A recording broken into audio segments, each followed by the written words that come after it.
আসসালামু আলাইকুম সম্মানিত চাষি এবং কৃষক ভাইয়েরা, হানিফ এগ্রো ফার্মের পক্ষ থেকে আপনাদের সকলকে আন্তরিক শুভেচ্ছা ও ধন্যবাদ। এখন আমন মৌসুম চলতেছে, আমরা আমনের ধান রোপণ করছি বিভিন্ন জাতের, যেমন 49 ধান, 150 ধান, মাধবী ধান, রঞ্জিত ধান, স্বর্ণা 5 ধান, বিআর 22 ধান, 23 ধান, বিভিন্ন প্রজাতির ধান চাষ করছি। এক একজন এক এক জাতের ধান চাষ করছে। তো আমার এই জমিটা আপনারা দেখতে পাচ্ছেন যে এই জমিটা পুরাটা আমি হচ্ছে বিআর 150 ধানের চারা রোপণ করছি। আলহামদুলিল্লাহ 150 ধানটা হচ্ছে খাটো, ও আর 150 ধানটার ফলন অধিক পরিমাণে ফলন হয়। তো ধানটা খাটো, কিন্তু আপনারা দেখতে পাচ্ছেন যে আমি আপনাদেরকে দেখাই এবছর যে আবহাওয়া, এবছর আবহাওয়া ধান কিন্তু খাটো নাই, ধান অনেকটা উঁচু হয়ে গেছে, মোটামুটি আমার মাজা পর্যন্ত হয়ে গেছে। তো এই ধানটা যখন শীষ বের হবে তখন আরও উঁচু হয়ে যাবে। তো এবছর মানে প্রচুর বৃষ্টিপাত হচ্ছে, আর বৃষ্টিপাতের কারণে দেখা যায় হচ্ছে ধানগুলা মানে অনেকটা উঁচু হয়ে গেছে।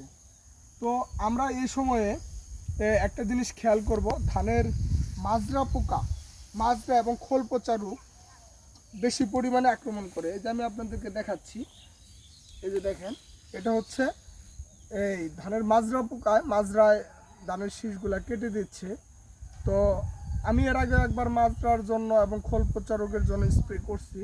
তো আলহামদুলিল্লাহ আমার জমিতে এত পরিমাণে নাই, তারপরেও কিছু কিছু জায়গায় দেখা দিচ্ছে এই বৃষ্টির কারণে হঠাৎ এই বছর অন্যান্য বছরের তুলনায় একটু ভিন্ন রকম প্রচুর বৃষ্টিপাত হচ্ছে। তারপরেও মাজরায় যে ধানগুলা কেটে দিয়েছিল, তো নিচ থেকে আবার কুশি দিচ্ছে। একবার জমিতে স্প্রে করছি আমি, আর আমি যে স্প্রেগুলো করছি মূলত হচ্ছে মিনটেক্স অ্যাগ্রোকেমিক্যালস লিমিটেডের নিটেক্স এবং হচ্ছে এমস্কোরটা হচ্ছে আমি খোল পচা রোগের জন্য ব্যবহার করছি, আর নিটেক্সটা মাজরার জন্য আমি ব্যবহার করছি। তো যাদের জমিতে প্রচুর পরিমাণে খোল পচা এবং মাজরার আক্রমণ দেখতেছেন আপনারা, তো আবহাওয়া ভালো হলে আপনারা অবশ্যই ওই আপনার নিকটবর্তী দোকান থেকে বা উপজেলা পর্যায়ে যে কৃষি অফিসারগণ আছে, কৃষি কর্মকর্তাগণ আছে, স্যারদের পরামর্শ নিয়ে আপনারা জমিতে স্প্রে করবেন। তো আর একটা বিষয় খেয়াল করবেন, ঘুরি ঘুরি বৃষ্টি হচ্ছে, এই বৃষ্টিতে স্প্রে না করাটাই ভালো। আপনি দেখা যায় যে স্প্রে করলেন, তখন ভারী বৃষ্টি হলো, কীটনাশকগুলো দিয়ে মানে আর কি পানির সাথে চলে গেল। তো আপনার আবহাওয়া ভালো হলে ইনশাল্লাহ তারপরে স্প্রে করবেন। তো সর্বোপরি আমরা যে চাষাবাদ করি, এই চাষাবাদের কিছু নিয়ম নীতি আছে, নিয়ম কানুন আছে।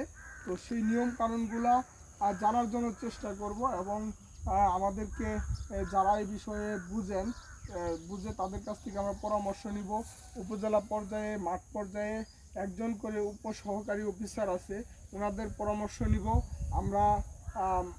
নিজের থেকে মানে হলো যে না হয়ে যারা বুঝে এবং যারা আমাদেরকে পরামর্শ দেয় তাদের কাছ থেকে আমরা পরামর্শ নিয়ে আমরা ফসল উৎপাদন করব। তো যাই হোক, সবাই ভালো থাকেন, সুস্থ থাকবেন, আল্লাহ হাফেজ।